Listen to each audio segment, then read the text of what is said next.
भक्ति दान गुरु दीजियो देवन के देवाऊ। जैसे किसी परस्त्री गमन करने वाले को कितना दोष होता है, कहते हैं 70 जन्म अंधा हो डोले, फिर सुरापान मदमांसाहारी, दारू पीवे, मांस आहार करे और परस्त्री गमन करे, उसके साथ क्या होगा? सुरापान मदमांसाहारी गमन करे भोग पर नारी, 70 जन्म कटेंगे शीशम, साक्षी साहेब है जगदीश। कहते उसके 70 जन्म तक बुरी तरह दुर्गति से मृत्यु होगी, कभी मुर्गा बनेगा, कभी बकरा बनकर उसके शीश कटेंगे, यानी दुर्गति से बहुत बुरा हाल होगा। अब उन सबको मिलाकर 100 नारी जारी करे, ओए होए, और 100 एक, फिर कहते हैं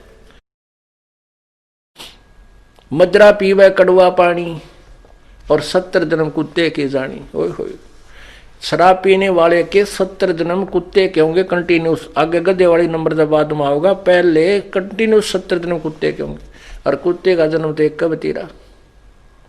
अब तो दारू पी कर बकवाद करें, और फिर कुत्ता गंदे नाले का पानी पीता है।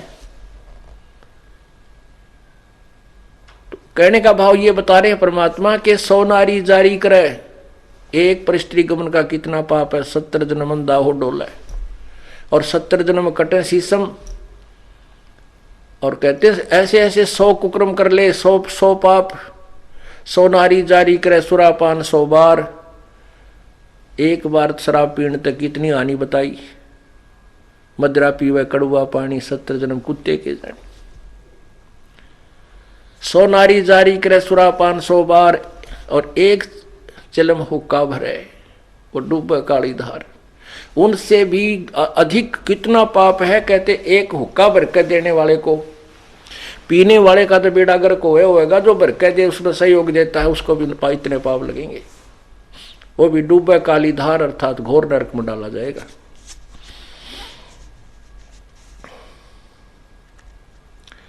तम्बाकू कितना हानि करता है, क्यों इतना दोषी बताया, इसमें इतना दोष क्यों है? एक हुक्का पीने वाला या सिगरेट पीने वाला, बीड़ी पीने वाला हुक्का पीवे, धुआं छोड़े, वो धुआं सारे घर में घूमे, वो नवजात बालक छोटे छोटे वह सो रहे हैं, उनमें भी धुआं, श्वास से उसकी बदबू जावे धुएं की, यानी पूरे परिवार के नाक में दम रखे और फिर वातावरण दूषित करे। ओके की धुआं का जब छोड़ते हैं उसमें ना जाने कितने इस वायुमंडल में छोटे छोटे जीवाणु होते हैं, वो अंधे होकर नीचे गिरते हैं धुएं के इस इफेक्ट तक, और पैरों तला करके मरते हैं। वो एक घूंट मारने से उसको कितनी जीव हिंसा कर दी, यानी कितना धुएं से कितना हानि कर दी, वो पाप उस तम्बाकू प्रयोग करने वाले के बैड अकाउंट में जाते हैं। और फिर हमारे परमात्मा ने ये मनुष्य शरीर दिया है परमात्मा पाने के लिए। इसमें ये ईड़ा, ये पिंगला, ईड़ा और पिंगला ये 2 नाड़ी बताई जाती हैं अंदर शरीर में, और इनके बीच में मध्य में जाकर के एक सुषुम्ना नाड़ी है जिसकी सुई की नोक टेक है, ऐसा सुराख है जो भक्ति के प्रभाव से ये अपने आप लड्डर की तरह हवा भर के वो खुल जाता है, और फिर उसमें से आत्मा अंदर जाकर के फिर नीचे मूल कमल से प्रारंभ होती है। अब क्या होता है कि उसमें वो तम्बाकू का जो पीते हैं तम्बाकू, और नाका में अगर छोड़ दिया करें, गोटा मारेगा नो छोड़ दिया करें, तो वो धुआं जो है उस सुराख को पालिश कर देता है, परमात्मा के पाने वाले उस मेन गेट को बंद कर देता है। तो इससे बड़ा शत्रु हमारा और क्या हो सकता है। फिर इस जीवन का के फूकेंगे तो ऐसा गधे का ऐसा कुत्ते का, जब भगवान नहीं मिला इसमें, वो रास्ता बंद कर दिया। दास ने ये सत्संग किया और वो पुण्यात्मा जो बूढ़ा मैं बताऊं था कि भाई बुढ़ापे में सारी उम्र तक खो दी और 65 साल की उम्र हो दी थी, ये सत्संग सुन रहा था ऊपर बैठ कर दूसरे बेटे की छत पर। आगे पाखंडी है, मेरा छोरा वो कह लिया मन मनो का था मेरे से गंदे गंदे विचार आवत थे आप आए जब आपके। तो उसने पहले हम 3 दिन सत्संग करते थे, 2 रात को, अगले दिन सुबह कर करके फिर भोग लगा के हम प्रस्थान करते थे। तो पहले दिन तो उसने सुना बुढ़े ने सत्संग, और दूसरे दिन तो वो सत्संग जब अगले दिन भी उसने सत्संग सुना, भोग लगना था अगले दिन तो बूढ़ा यानी शाम के समय जब सत्संग खत्म हो लिया वो आ गया। और वो पहले उस बच्चे ने उसके अपने पुत्र वधु ने कई बार ने कहा था तुमने नाश करोगे हैं, यहाँ के बुला लिए ये नाश करने लग रहे, तुम ऐसे ऐसे करते हो, ये पाखंड क्या कर रहे हो तुम। तो उसकी पुत्र वधु ने सोचा ये बूढ़ा है भी महाराज जी ने कि वो नहीं सी किसका गारियो इज्जत का गाक बनेगा हमारी का। अब बोल रहा कि उसने बाप आकर बैठ गया और वह खड़ी होगी दूर सी अकीब देख के रखे के बोल रहेगा इसने की का बूढ़ा और लोग ने शर्म लिया और भाई मैं माना रहा हमारे इनके कहेगा। तो बूढ़ा ने बोला महाराज जी हमें पता था कि भाई जो सत्संग नहीं सुनते वह ठीक तो बोला नहीं करे, हमने सारी तरह के आदमी देखे, 4-5 वर्ष गांव में गए, हमने कोई इससे लेना देना नहीं था भाई कोई राजी बोला उसका बोला बुंडा बोला अपने जुबान और कान दोनों बंद कर लेते। मैं कह लेगा मानने का थोड़ी बहुत बतावाएंगे भाई, नहीं मानेगा तो इसकी मौज है। कहने लगा महाराज जी मेरे ये 3 बेटे बताए उसने 2 इतना ध्यान नहीं। ने बोला हमारे पास 2 किले थे, आज मैंने 8 किले 9 किले और मोल लिए अपने जीवन में, और पशु से भी बदतर धंधा किया हमने। और आज जो आपका ज्ञान सुना ये बातें मैंने कभी सुनने को नहीं मिली ना। मैं कि तो जाया करता, मैं 3 सत्संग करने वाला न पाखंडी समझा करता था। आपका ज्ञान सुना मैंने वहां ऊपर बैठ करके। अब मेरा केरा होगा न्यो कह बूढ़ा रोन लग गया, जिस तरह बालक रोया करे न्यो पड़ के।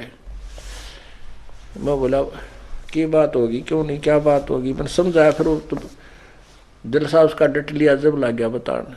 कहने लगा ये बात तो मैंने जिंदगी में कभी सुनी है को नहीं, जो आज आपने मेरा तो कर्जा पाटन हो रहा, नींद नहीं आई रात को मुझे। मैंने तो इतने हुक्के पी रखे हैं कि हुक्का सीला नहीं होने दिया करता मैं। अब मेरा कीड़ा होगा, मेरे जैसे पापी का क्या इलाज, जो मैंने सारा जीवन पशु से बदतर धंधे किए। और अब उम्र चली गई, अब भक्ति हो को। फिर रोने लग गया, फिर रोने लगा वो। मैं फिर उसको समझाया, मैं बोला कुछ नहीं बिगड़ा है अभी तक।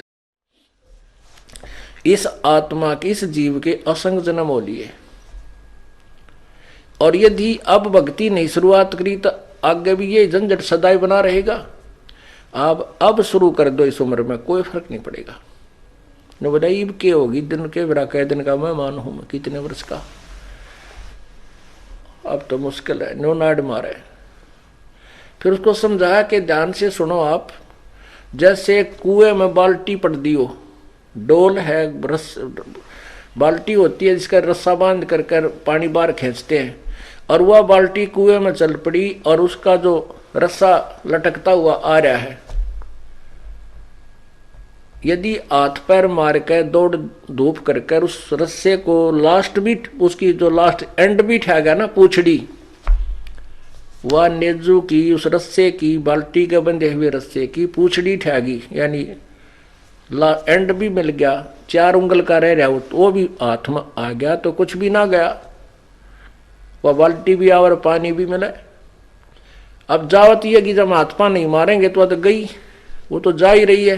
पहले लंबे लंबे रस्से हुआ करते, गहरे पानी होते थे कुओं में, और कम से कम 50, 60, 100 फुट तक की लंबी रस्सी होती थी, तो उसको जाने में भी समय लगता था। तो अगर उसकी पूछड़ी भी ठहगी ना नेजू की उस रस्से की, तो कुछ भी कौन गया, और नहीं हाथ पा मारेगा तो गई, फिर तो कुछ भी हाथ नहीं लगेगा। यह बात उस बुढ़े के कसूती जच गई। मैंने उसको समझाया कि आप नाम शुरू करो, मोक्ष नहीं होगा तो मनुष्य शरीर आपको गारंटीड मिलेगा। वैसे तो मोक्ष इसी में हो जाएगा, कोई बड़ी बात नहीं है, आप सत भक्ति करो, सच्चे मन तक लगो और पूरी मर्यादा निभाओ। मुक्ति में कोई बात है? एक श्वास के सीमेंट की इतनी कीमत है, सब कुछ आपके पास होगा तो उसका बात समझ में आएगी। परमात्मा कहते हैं जीवन तो थोड़ा ही भला जो सत्य सुमन हो, और लाख वर्ष का जीवन कोई लेख दे ना को। थोड़ा जीवन बतेरा जो सच्चा सुमन हो, सच्चा मार्ग हो, सच्ची श्रद्धा से आप करो, डर के करो, फिर मर्यादा में रहते हुए करो तो कोई मोक्ष में कोई ज्यादा वो नहीं है।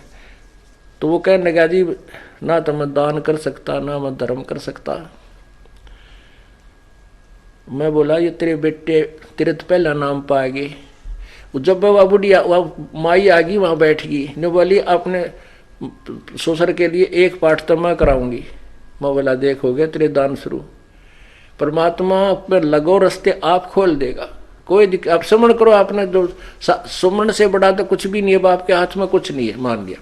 अपनी भक्ति करो, सुमन बढ़ाओ, सारा कुछ इसी में आ जाएगा। भक्ति करो डट के, क्योंकि दान धर्म सेवा जो है हम हृदय साफ करने के लिए कराते हैं। और ई बाप का कर्जा पाटन न हो यार, कुछ पाप करने जगह रही नहीं। पाप तो आप केवल इसलिए करो थे कि ये ओका पीओ थे। और तेरे बच्चे बहुत समझदार हैं, आपके लिए खूब यज्ञ भी कराएंगे, ऐसी बात थोड़ी है। तो उसने उस बुढ़े नाम लिया, 10 वर्ष वो जिया, खूब डट कर भक्ति करी, तीनों नाम प्राप्त किए और अपना शरीर छोड़ के आराम से चला गया। बोलो सतगुरुदेव।